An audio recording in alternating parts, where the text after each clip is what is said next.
Patroclus sticks to his Chiron training. He does. He focuses on being a medic, basically. Helping, healing the wounded Greek soldiers. It shows how deep that gentle nature ran, even surrounded by constant brutality. He's like the moral anchor for their contingent, the Myrmidons. You could definitely see him that way. But even with the war, generally going okay for the Greeks thanks to Achilles, the greatest hero can still be tripped up. By something small, petty.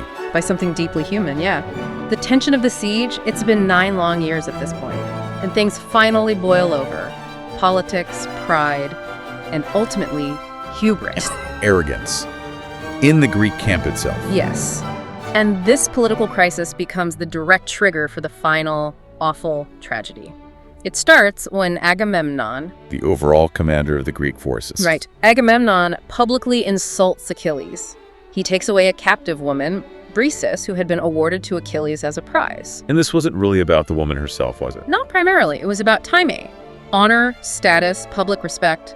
Agamemnon's act was a massive public slight. It challenged Achilles' reputation, his standing among the heroes. A violation of his honor. And that drives Achilles to, well, an ultimate act of pride. Hubris. He doesn't just argue or complain, he withdraws completely. Yeah. Pulls himself and all his soldiers, the Myrmidons, out of the fight. And he doesn't stop there, does he?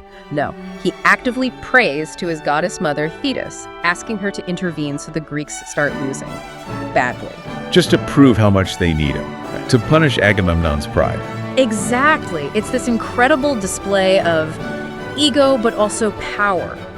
He's weaponizing his own heroic excellence, his arto, against his own side. And the consequences are immediate.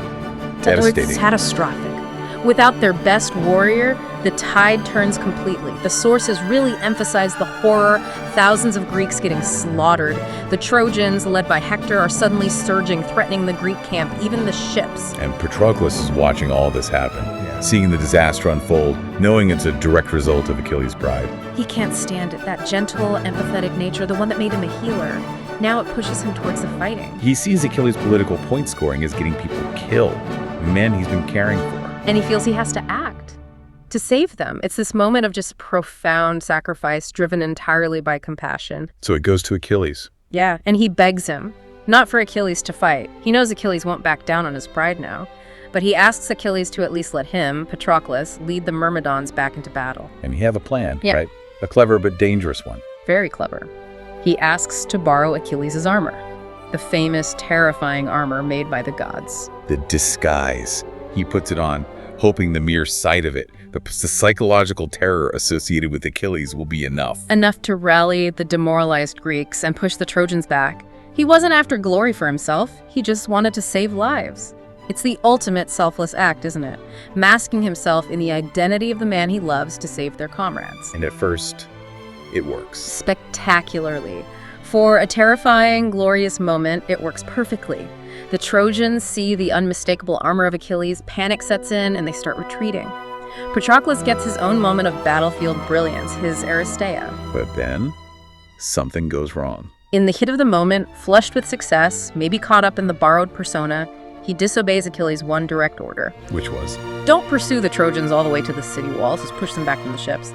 But Patroclus goes too far. And that overreach, that moment of breaking the instruction. It seals his fate. He fights bravely, like a true hero in that moment. But destiny, maybe Apollo's intervention, according to some sources, catches up. He's stunned, wounded. And then Hector, the greatest Trojan prince, steps in. Hector delivers the killing blow, achieving the ultimate prize for Troy, killing the man he thinks is Achilles and stripping him of that divine armor. So that's the peak of the tragedy right there. Achilles' pride leads to his withdrawal. Which directly leads to Patroclus' sacrifice, driven by love and compassion. And the armor, the symbol of Achilles' glorious, deadly destiny, ironically becomes the shroud for Patroclus' gentle life. The second that news reaches Achilles, Patroclus is dead, everything stops. The